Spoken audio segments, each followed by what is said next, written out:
Broadcasting from Hollywood, California, it's Rants, Hollywood Talk. Lady Gaga delivers at the Super Bowl. I question my lack of interest in Beyonce and her pregnancy. David Beckham becomes a knight, but not without controversy.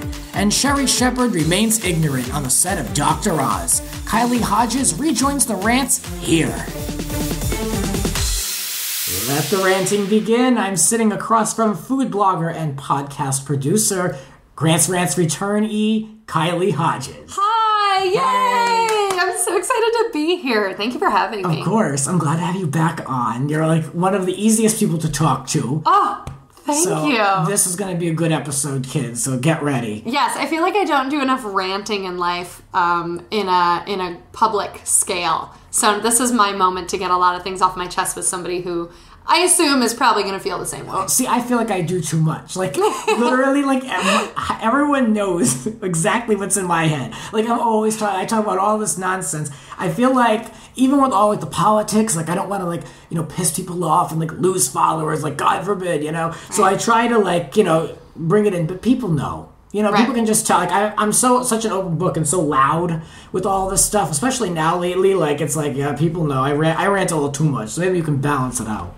But I think also now more than ever, entertainment is so important for people to find a place to, like, just zen out and not have to read the news, Yeah. Because it's like now being informed is bordering the same line as, like, going insane. And so it's kind of nice to have an escape of, like, talking crap about the housewives. Yeah. You gotta kind of keep it light and have some fun. I think we all need some positivity and something to celebrate. And with that, I will say that our next episode is going to be really great. It's going to be episode number 50. And I've decided that that's something to celebrate. Why not? It's a lot of work to do these shows. Yes. And, just to remain consistent. And I've been able to deliver a lot of content this year, more consistent than ever. So I'm happy with that. So, you should be proud of yourself. Rants has come so far. Yes. Do you know what number episode I was on before? Oh, Lord. It was a while ago. Yes. It was well over a year ago, and I feel like the show's really grown a lot. So this is worth patting yourself on the back for. Well, I always note which episodes you almost always note which episodes people have been on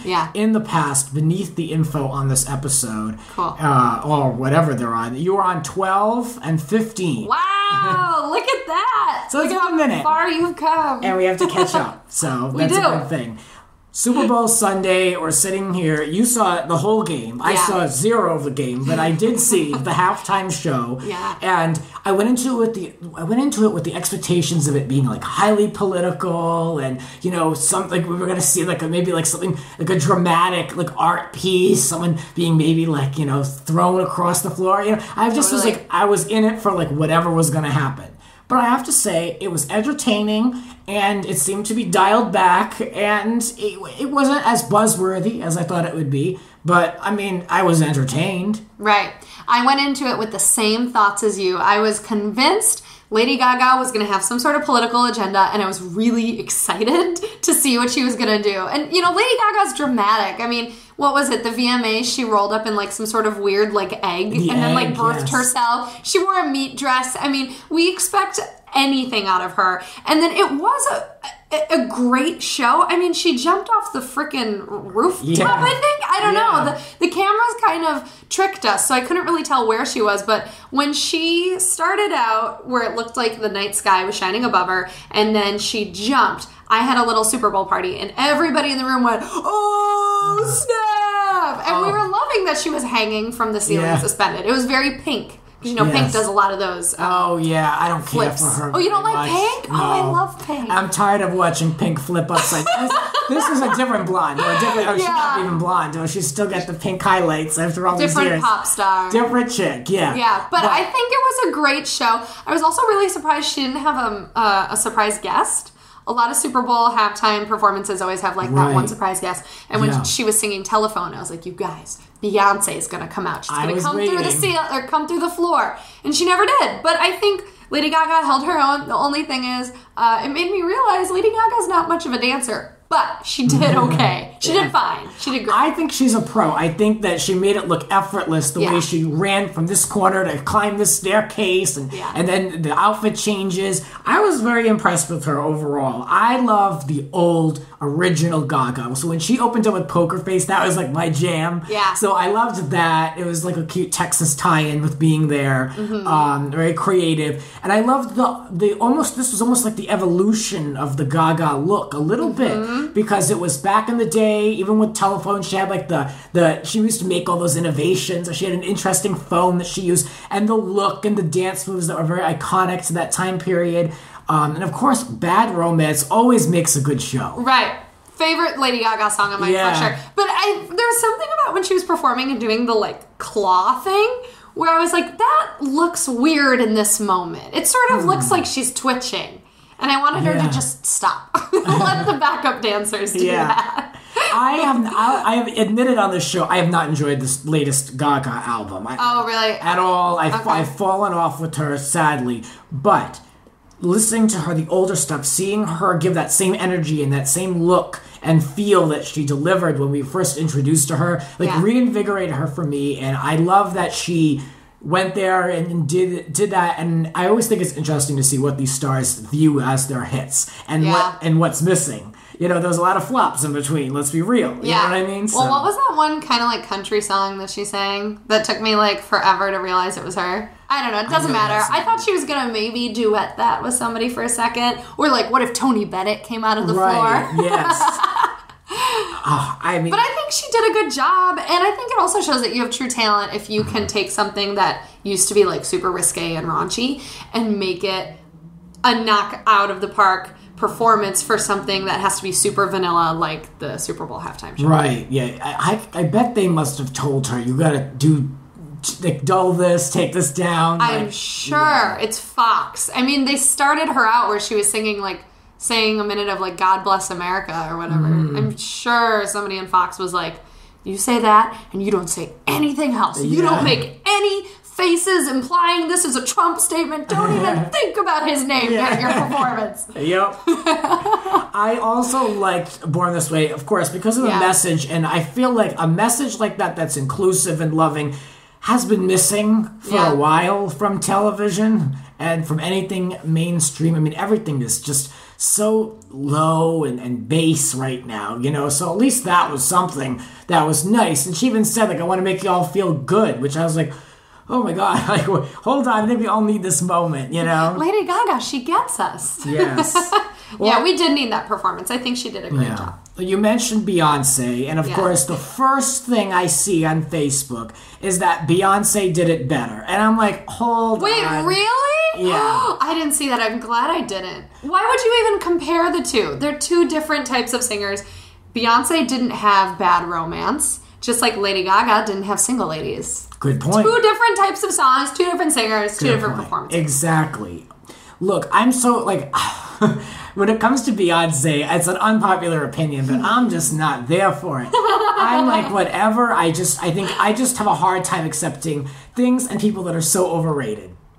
And have you always felt like, were you a Destiny's Child fan? Yeah, I like some of that stuff. Okay, yeah, so it's when Beyonce went solo that you kind of checked out. Well, even her first album I thought was great, but it's like this whole, she knows who she is and she's like trying to create like this like movement within herself, and that's her prerogative, but it's just that music doesn't translate to me. Like this last EP did nothing for me. Like it just doesn't work for me in that way, and I feel like she's just so overrated. It's such an unpopular statement, but this is my rant. Well, and I think this is your safe space to say how you feel.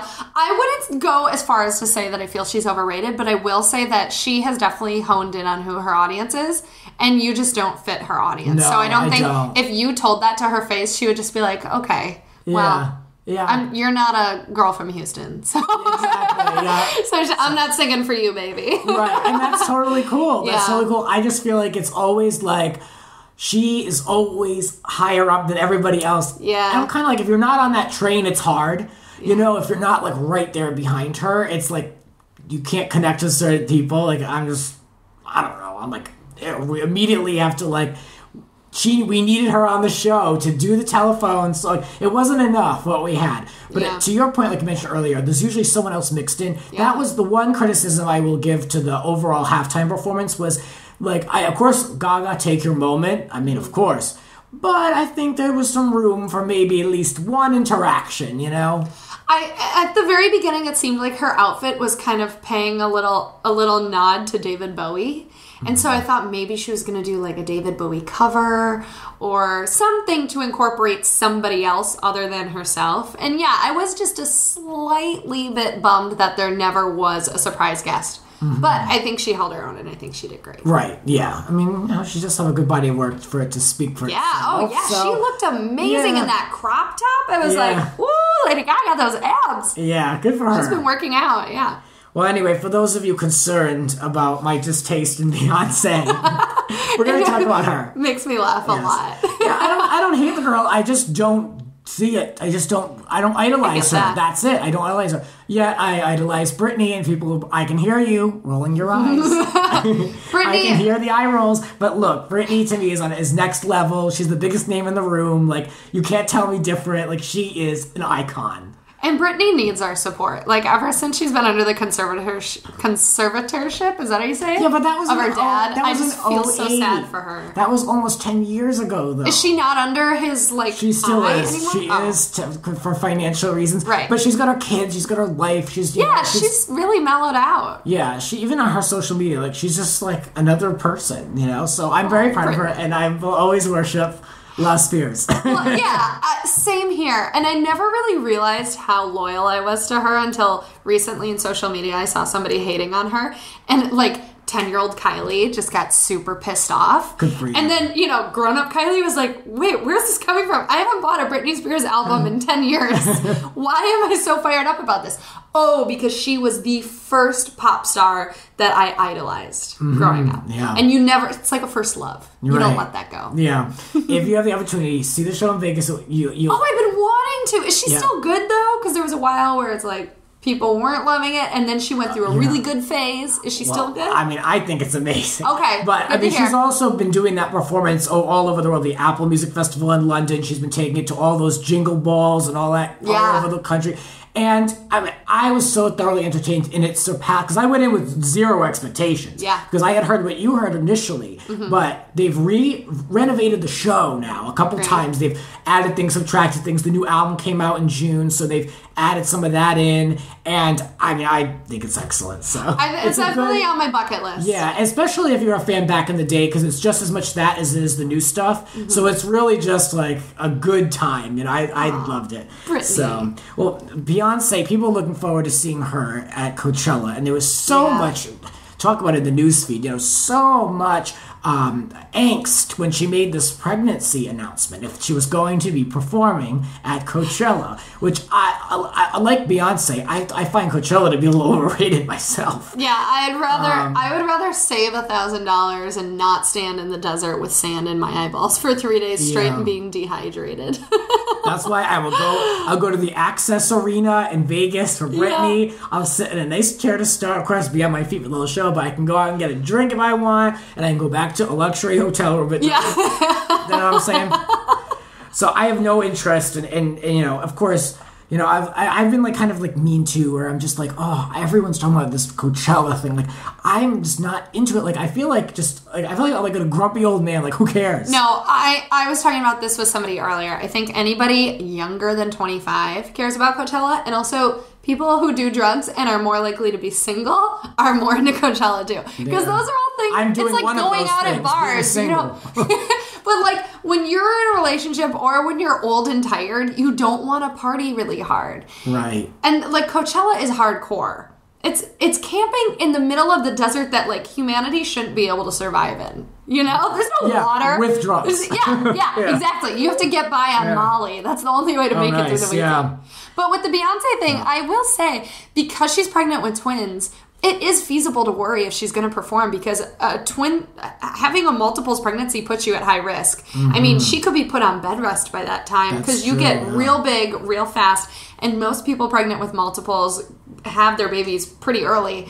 And so I'm curious when she signed her contract to join the lineup, because I think they dropped the lineup at the very beginning of January, like January 1st. She had to have known she was pregnant. Yeah, then. she had to. But did she know she had multiples? Well, so that's the question. Because if she signed that contract thinking, even if I don't perform, I'm still going to make a pretty penny, that's shady. True. We'll find out. Well, she's set to make $1 million anyway, regardless of what happens, because there's a lot of times, this article on page 6 said that there's a lot of insurance policies that include complications for high-risk pregnancy, which falls right into line with what you were saying. So she could still collect and just say bye, which would be awful. I mean, that's just terrible. But this is business. Blue Ivy's college fund. Bye.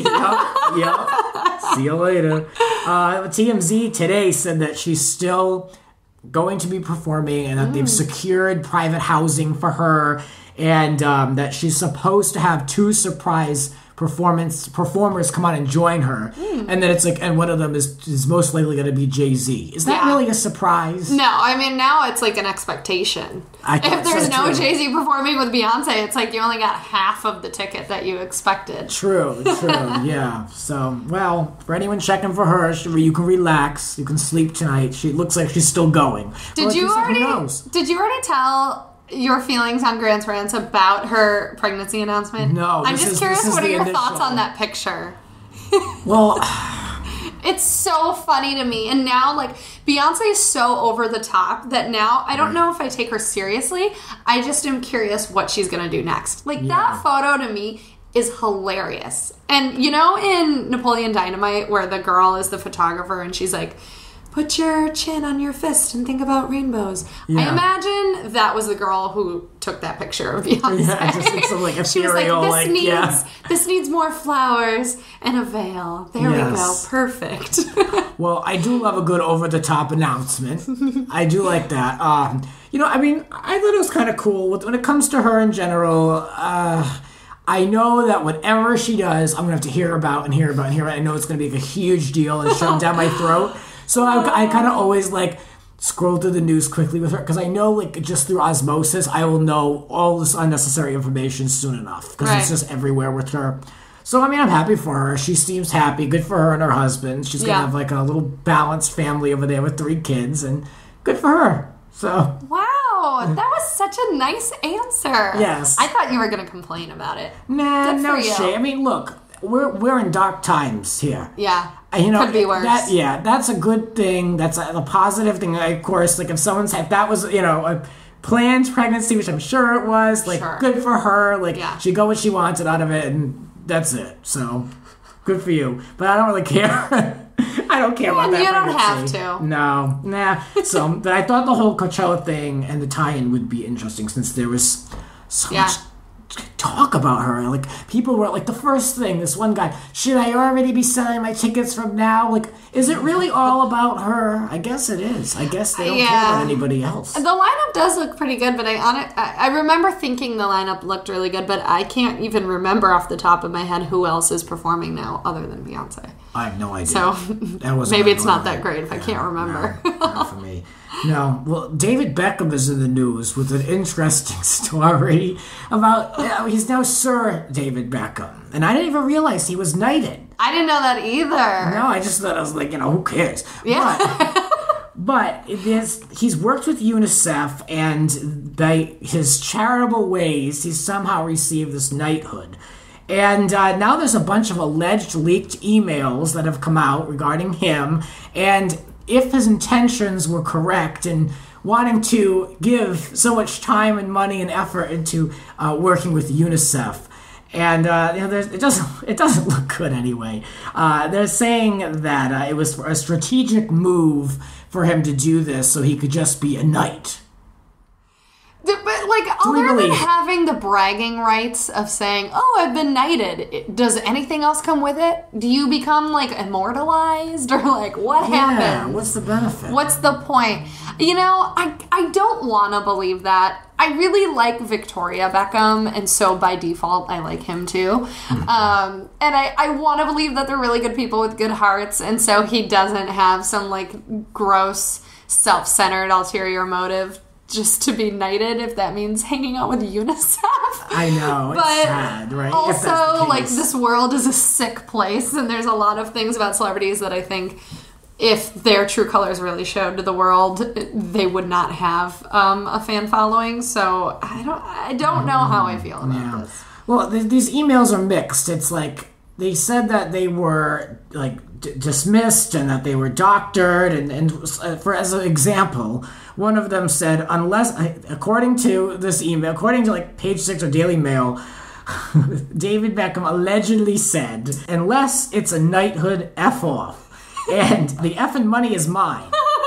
So, like, it's showing that he's not very charitable with his money and that he only is there for the knighthood. So then it's like, okay, look, maybe it's made up. Well, then David admitted that he did send those emails and it was heated and impassioned and it was in the moment. But yet some of them were still doctored. So, like, all right, hold on. Are you owning this or not? Yeah. You know, is it all made up or what? David's rep said it was outdated material that was all taken out of context. I mean, I feel like, why is he dropping the F-bomb when talking about UNICEF to begin with? I know, that's so What true. is getting you so worked up about helping children in need? I know. It's not it doesn't look good. I mean, and look, dude, like, you play soccer for a living. It's not like you have the hardest, most stressful life. The least you can do is give back to the starving kiddies in whatever third world country that UNICEF is donating for, and just, like, be a good person for 2 hours out of your week or whatever. Exactly, yeah. So I don't know what is it that got him so heated to begin with. I think that's the question we need to ask. That's true.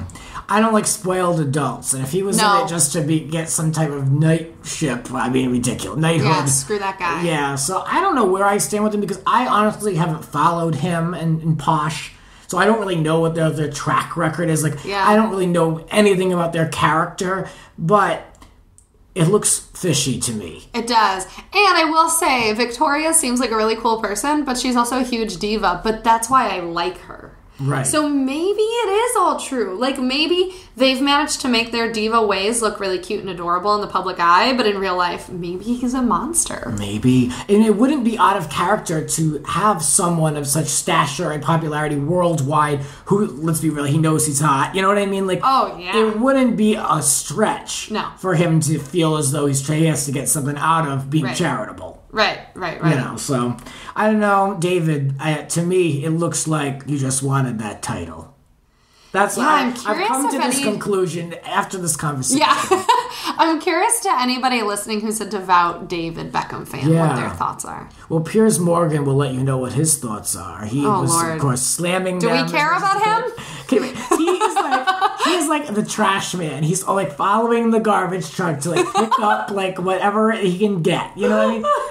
Piers, I thought he was laughed off television. Yeah, didn't he get... I saw him at a red carpet a few years ago, and it was like the week after he got fired. Because he had a show, right? And then it got canceled. Piers Morgan Tonight. But now he's like on the morning show, and I could be totally wrong, but as of a couple weeks ago, I saw that he was a co-host on the morning show, like the Today Show's version in the UK. So I don't believe he's on American television anymore, and that's okay with me. Yeah, the UK can keep him. I see no reason why I need to see him on my television. No, me neither. Bye, Piers. Yeah. Well, so speaking of seeing someone on your TV, Sherri Shepherd was back on mine. And I was like, okay, it's time. We have to do a Sherri Shepherd update on Grant's Rants. I don't know if many people care, but it's a juicy one, so pretend. It's a good one. This makes me really happy. I feel like every time I see you, you've got some Sherri Shepherd scoop. So I expect nothing less from you. Well, first of all, this one, as fake as can be, is over on the Dr. Oz show. And of course, like, she's going to be asked about all of this drama going on with not one, but two ex-husbands, the most recent, who wants all this money for her. They had the child and out of the petri dish that she never wanted, and then, but she did want it when she signed the paperwork, but then said that she has nothing to do with it after the baby was born because she didn't want to be financially responsible. We've talked about it on the show quite a bit. Right. There's your update. I mean, your recap. Right, but also also, she would still be financially responsible regardless. I mean, it's split custody, or it's not split custody, but she would owe child support, right? Well, her name is on all the legal documents. It's not just deadbeat dads that pay child support; it's deadbeat moms too. Right. Like Sherri Shepherd. So he was asking her about it, and she had on this huge smile, like this big fake, like. And I was like, this is serious. Like, I don't, like, you look so bad, Sherri. Like, I don't understand what's so funny about this. And you know you're going to get asked for it, or you wouldn't go on Dr. Oz, which I don't know why you're on there anyway. Right, that's my question. Yeah. So, whatever. And so she now claims that she had a tight prenup and that she would always be there to provide for her son. Well, that's not what we reported on this show, and that's not what Wendy talked about, and that's not what was in the news. The story was that she claimed she had no claim on that child, she had no fiduciary responsibility, and that she wanted nothing to do with it because she was conned into having this kid with the husband who she was already filed from or divorced from, so she wanted nothing to do with it. Now she's cleaning up her image. She wants us to believe. Well, right, because think about all the people who used to watch her on those morning TV shows. Those are moms who can't imagine abandoning their child. So she probably lost a giant demographic by dismissing a baby that she gave consent to making and paid to have created and surrogate carried by somebody else, and then suddenly doesn't want to have anything to do with it. In my eyes, that means she was trying to save her marriage. A lot of people try to have babies to save marriages that are on the rocks. And then when the marriage went south, she was like, oh, I guess I didn't really want the kid that much to begin with. I'm going to put this on him. But how crappy. I don't care if you're a mom or a dad. You take care of your child. Do not be a deadbeat parent. And to me, she's a deadbeat parent. Well, she's claiming that the ex-husband is a deadbeat parent because he doesn't have a job and he just collects off of her. She pays for child support. Basically, she pays his rent. It's $4,100 a month. So that's a lot. And the ex-husband took her to court and wanted more from her. And she still has to pay restitution or something to her first husband. Yeah. So she was talking about how she has to work all these jobs to pay off all these men who don't work. That's really funny. I mean, I do feel bad for her in that sense because there's no. That's a lot of money. Yeah. If Sherri has to work multiple TV jobs to pay her ex-husband, she's shelling out some heavy spousal support.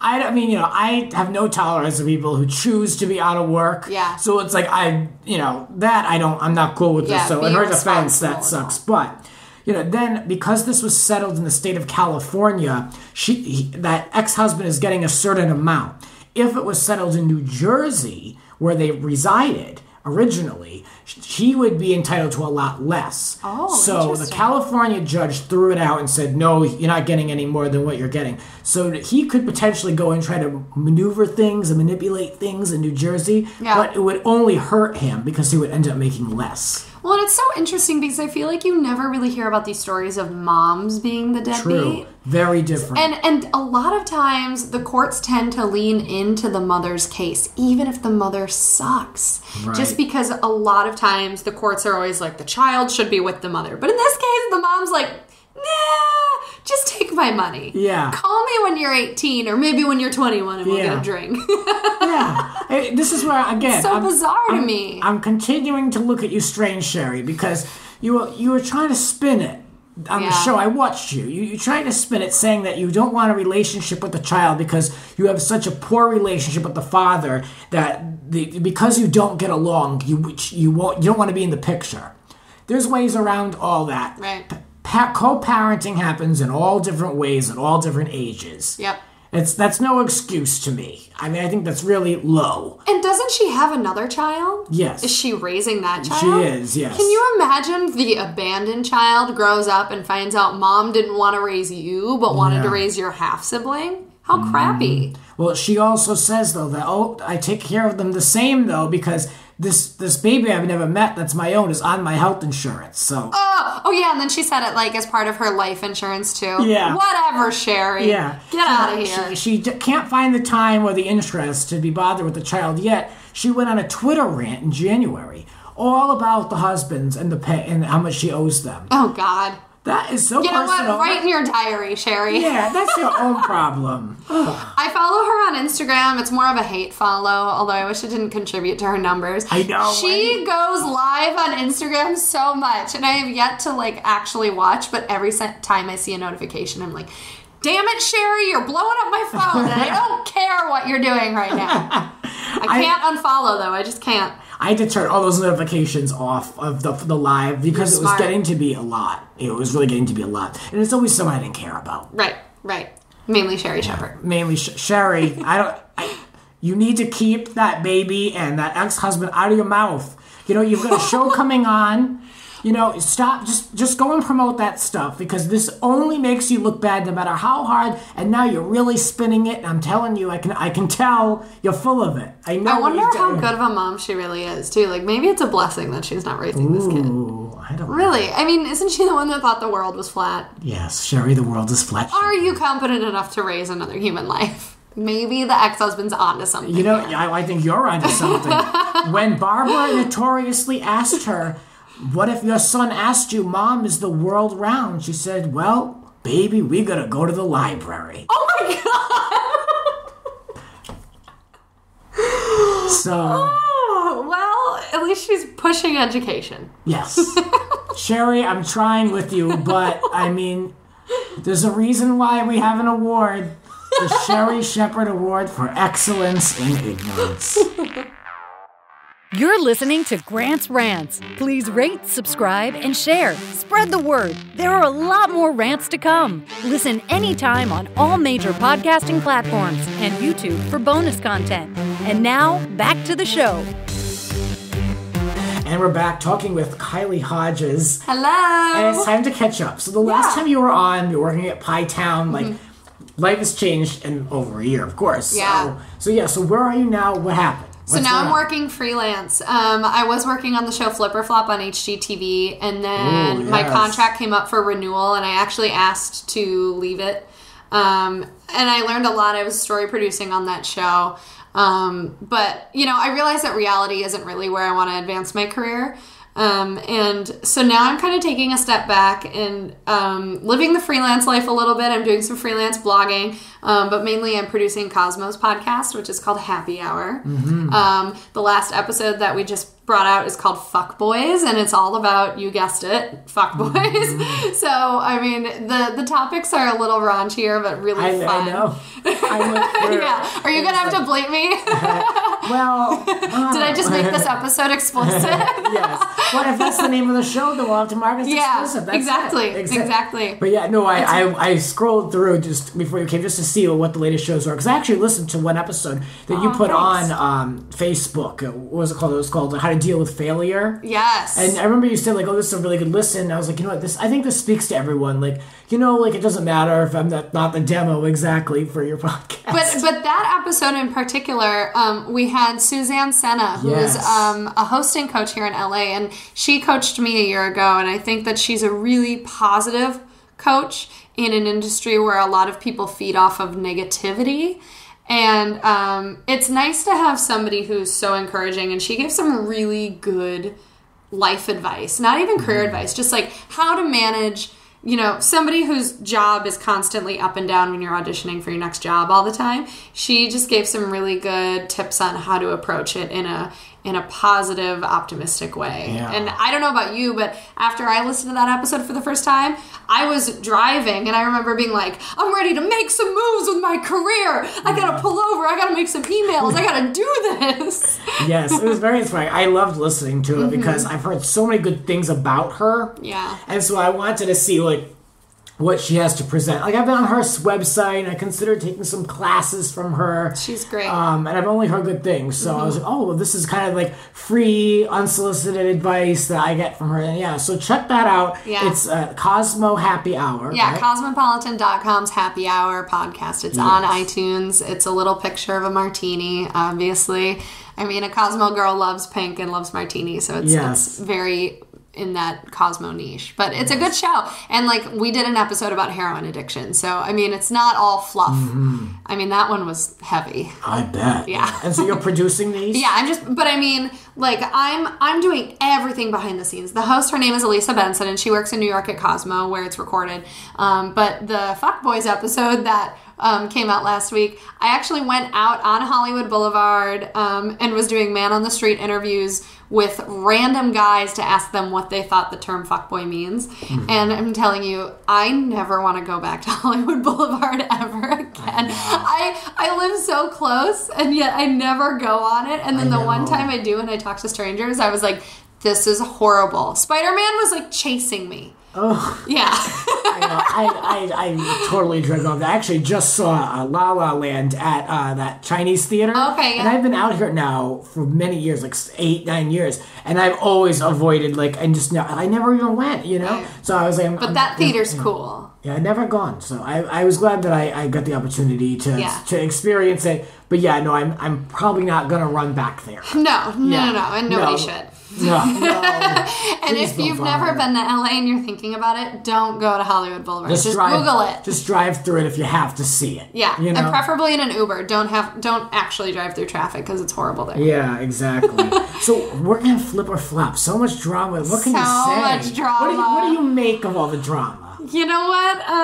Contractually, I don't know how much I can say, but what I can tell you is, what you see is what you get. I mean,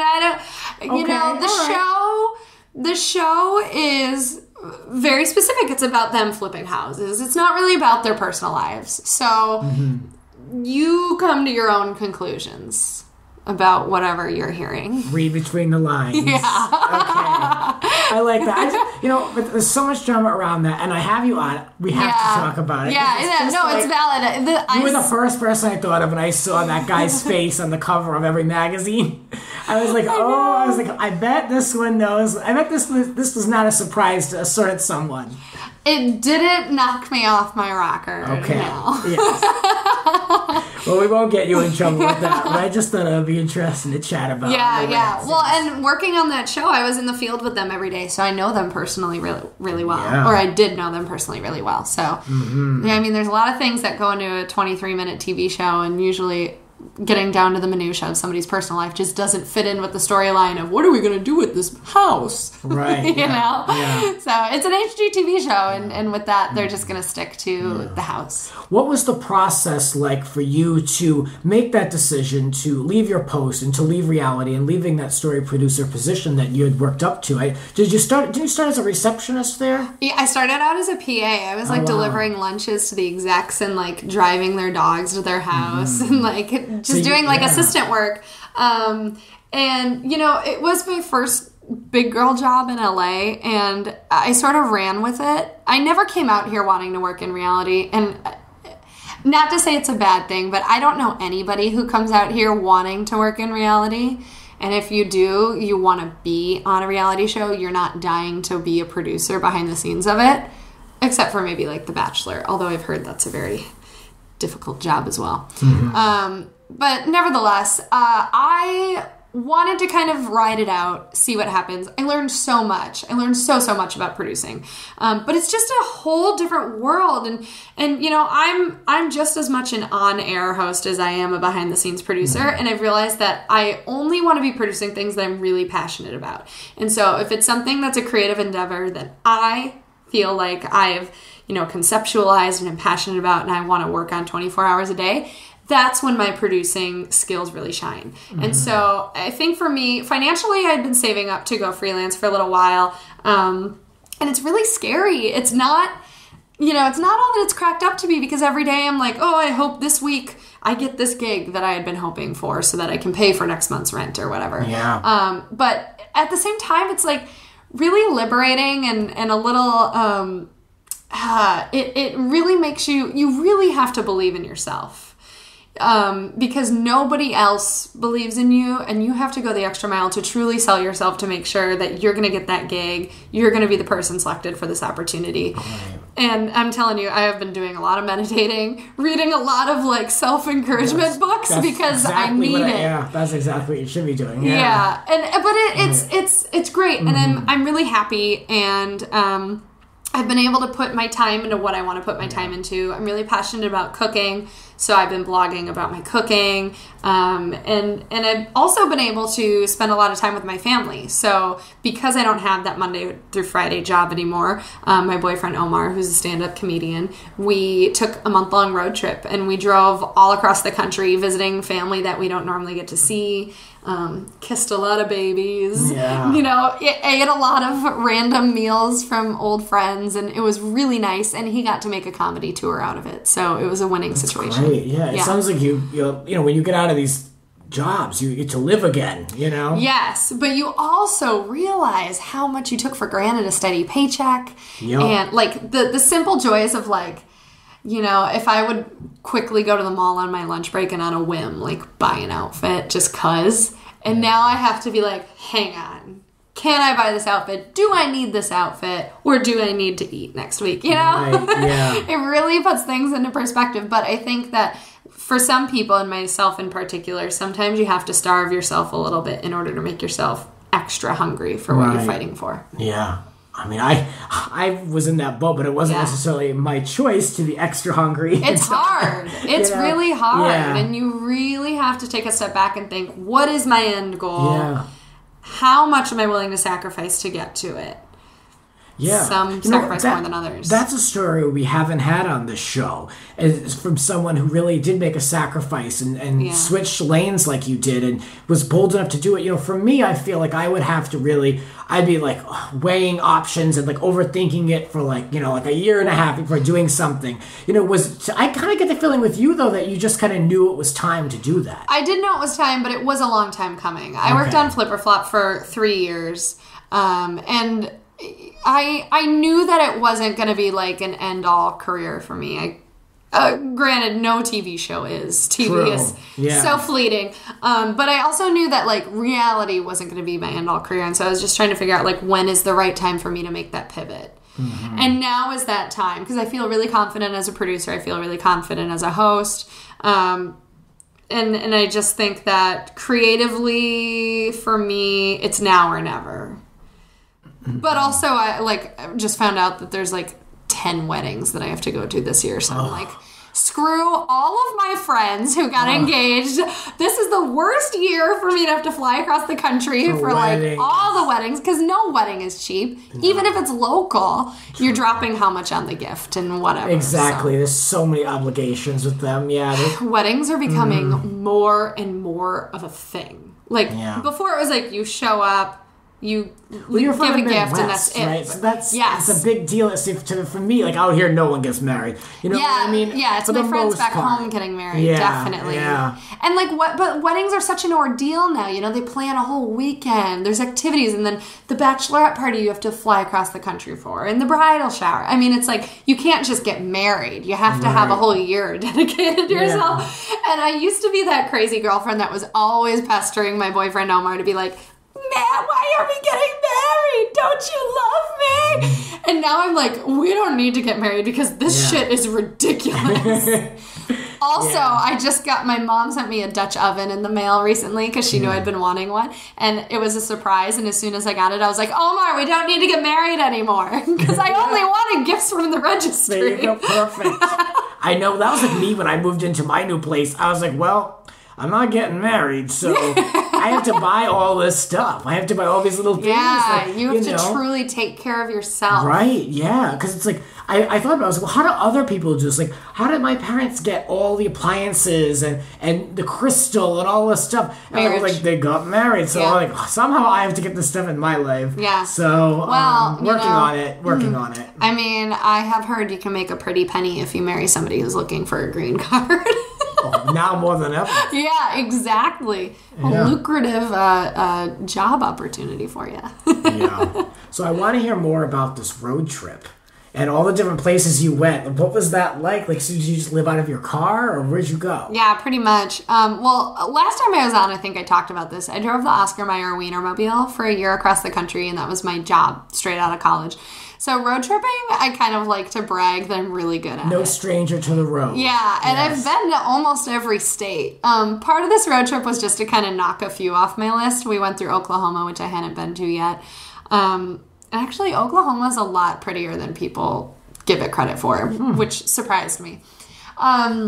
But we went from Los Angeles, and the furthest east we went was Wisconsin. And actually, one of our destinations, which was on New Year's Eve, was to Green Bay, Wisconsin, which is way, way up there. It is the frozen tundra where the Green Bay Packers are based.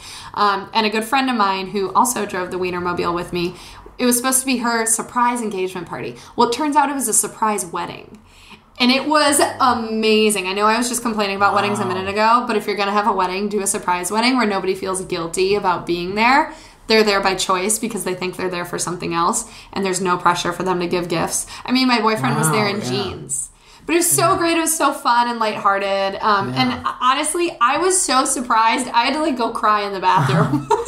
I was so overwhelmed. Yeah, and it's one less wedding you have to worry about adding to the list. You can you're like, here, this is great. We did the trip. He got his comedy shows up. We got a wedding off the list. Like, this is productive. It was great. It was great. And Omar, he's made an imprint in the comedy world here in LA and in Texas where he's from, but he hasn't really gotten to expand out in the Midwest yet. So he hit up a couple clubs in Wisconsin and Minnesota, and it was really cool to see how audiences take his humor compared to audiences here. He's Latino, and so, there's just not that many Mexicans in the Midwest compared to out here. But it's funny because I've always felt that his jokes resonate with everybody, and now I got to see that in action, and so it felt really good as a proud girlfriend manager. What was it like? What was the reception like the further eastward? I'm such an advocate of Middle America. I think that it gets a bad rep. I think it does get crapped on a lot. Yes, it's viewed for a lot of like the problems of the world. And and it's always that correct. Like one person that's really awful and terrible that ends up making the reputation for all the other awesome people. I mean, like, I come from Wisconsin, and I'd like to think I'm kind of cool. Or at least I'm pretty damn normal. Right. And I think there's a lot of really great people there. And, there's always that connotation of, like, Midwest nice. Everybody there is super, super nice. And it's true. But also, I think that when you're at a comedy show, you're only going to laugh if you are genuinely finding something funny. True. And I think he knocked it out of the park. I think every show, the audiences were really receptive. And, what more could you ask for? That's great. What a good response. Yeah. I like it. Yeah. Always interesting to see what resonates. Like you said, totally different, like, crowd in general, but yet funny is funny. So, exactly. Tell me about Pop Trigger. I saw you on this video. Yeah, so it was literally the day we came back from our road trip. So, I mean, our trip was like LA to El Paso to Dallas, St. Louis, Madison, Wisconsin, Chicago, Minneapolis, Omaha, Denver, New Mexico, back to LA. I mean, it was just a crazy trip. And then the next day, I went to Pop Trigger, which is this awesome YouTube channel. You should check it out. It's run by the Young Turks Network. And they did just like a quick rundown of current events. So let's see. That day we talked about how Shia LaBeouf has that like live streaming He Will Not Divide Us art installation in New York. And I don't know, we talked about a few random things, but it was really fun. And it was nice because I had been gone from LA for a month, and I was sort of going through this, like, what am I doing with my life thing? And I don't know about you, but whenever you leave LA, you're like, yes, I needed to get out of here. Oh, it's a total bubble, But then as soon as you come back, you're like, okay, I needed to come back. And that's exactly how I felt. And when I sat down at Pop Trigger, I was like, okay, this is where I'm meant to be. Even though my life does not compare to my best friends back home who are having babies and comfortably settling into their career, that's not me, and I'm comfortably settling into this really difficult life here, and I'm okay with that. Yeah. So it was a good trip, and I feel like Pop Trigger made it come full circle, where it like ended on a note of like, this is what I meant to be doing. Yeah. It was great. It was really fun. I saw the video you talk about Madonna. Oh, yes. Recent winner of the Sherri Shepherd Award. I forgot all about that. You know what? I was telling you this earlier when I'm all about the cause. I think it's great that she's supporting the Women's March. But, like, you know what? When she was giving that speech, I was like, she's not a very good speech giver. Maybe she should have sang it. I mean, that's what she's good at, singing. Saying you're going to blow up the White House wasn't really helping the cause. No, not helping anybody. Thanks, Madonna. Yeah, I think everyone was just looking at her like, will you sit the hell down? Stop. No matter what, I think something we could all agree on was that this woman has no business doing what she's doing. Yeah, just grab a sign and march among the protesters like a regular person. Exactly. That's my stance when it comes to celebrities and all of these marches and political statements. Yeah. It's like, at the end of the day, we're all constituents, and to be able to put someone who's not necessarily anyone involved in government up on a pedestal telling us and riling people up, like, they're no different than me when it comes to either viewpoints or how we're viewed as a citizen of the United States. Like, so I don't really, that doesn't do anything for me to see people stand out. You know who I would have liked to see give a speech at that protest? Angelina Jolie. Because she's a UN ambassador. That's true. I mean, she's like a celebrity who the UN trusts to actually be responsible. I mean, you're never going to see Madonna be a UN ambassador. No, that's true. At least she has a title. Madonna is just showing up because she was, to make She probably had nothing to do. Yeah, exactly. Oh, my schedule's cleared. I guess I'll go give a speech today. It's funny, on this show, I've been giving some Madonna shade, and I have to say, people are agreeing. Really? I thought it would be a lot of angry Madonna supporters. I thought so, too. I mean, I'm not hating, but Madonna, you did look ignorant. Yeah, she did. So, tone it down. Anyway, I want to be able to let everyone know where they can find these vlogs or the blogging of the food. Yes, I'm so into cooking now. It's my jam. You can follow me and Omar cooking on my Instagram at Kylie Hodges, and then on Twitter, I love throwing shade at celebs at the Kylie Hodges. Wonderful. You're tailor-made for Grant's Rants, Oh, Kylie. thank you. I always love coming here. I love having you on. Of course, we'll have you back. Please keep up with Kylie and look out for our 50th episode coming up next. And if you want to support the show, it's active. Head on over to patreon.com/Grants Rants. We'll be back with more rants very quickly.